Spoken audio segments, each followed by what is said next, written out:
ಈಗ ಇಂದಿನ ಪತ್ರಿಕೆಗಳ ಇಣುಕುನೋಟ.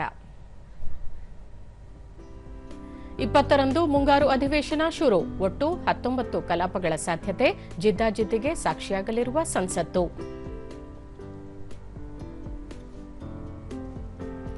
ಜುಲೈ 6ರಿಂದ 11ರವರೆಗೆ ಪ್ರಧಾನಿ ನರೇಂದ್ರ ಮೋದಿ 3 ರಾಷ್ಟ್ರಗಳ ಪ್ರವಾಸ. ಇಂಡೋನೇಷ್ಯಾ, ಆಸಿಸ್, ಕಿವೀಸ್ಗೆ ಪ್ರಧಾನಿ. ಕರಾವಳಿ ಮಲೆನಾಡು ಪ್ರವಾಸೋದ್ಯಮ ನೀತಿಗೆ ಚಾಲನೆ. ಪ್ರವಾಸೋದ್ಯಮ ಮೇಲ್ದರ್ಜೆಗೇರಿಸುವ ಕಾರ್ಯತಂತ್ರಗಳ ಕುರಿತು ಸಚಿವ ಜಾರ್ಜ್ ಚರ್ಚೆ. ರಷ್ಯಾದಲ್ಲಿ ಇಂಧನ ಕೊರತೆ, ಜನರ ಪರದಾಟ. ಸಂಸ್ಕರಣಾ ಘಟಕಗಳ ಮೇಲೆ ಉಕ್ರೇನ್ ದಾಳಿ, ಸಮಸ್ಯೆ ಗಂಭೀರವಾಗಿ ಪರಿಗಣಿಸಿದ ಪುಟಿನ್.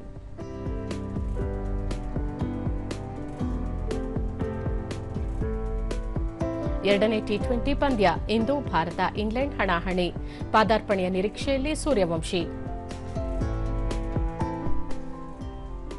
ಇವು ಇಂದಿನ ಪತ್ರಿಕೆಗಳ ಪ್ರಮುಖ ಸುದ್ದಿ. ಉಳಿದಂತೆ ರಾಜ್ಯಾದ್ಯಂತ ಮತ್ತೆ ಬೈಕ್ ಆಂಬ್ಯುಲೆನ್ಸ್ ಕಾರ್ಯಾಚರಣೆ. ಶೀಘ್ರ 100 ಬೈಕ್ಗಳು ರಸ್ತೆಗೆ. ಅಪಘಾತದಿಂದ ಉಂಟಾಗುವ ಮರಣ ಪ್ರಮಾಣ ಕಡಿಮೆ ಮಾಡುವ ಗುರಿ. ಟಿಕೆಟ್ ಯಂತ್ರದಲ್ಲೇ ಕ್ಯೂಆರ್ ಕೋಡ್ ಸ್ಕ್ಯಾನ್ ಮಾಡಿ. ಪ್ರಯಾಣಿಕರಿಗೆ ಬಿಎಂಟಿಸಿ ಮನವಿ. ಕಂಡಕ್ಟರ್ ಮೊಬೈಲ್ನಲ್ಲಿರುವ ಕ್ಯೂಆರ್ ಕೋಡ್ಗೆ ಹಣ ಪಾವತಿಸದಂತೆ ಸೂಚನೆ.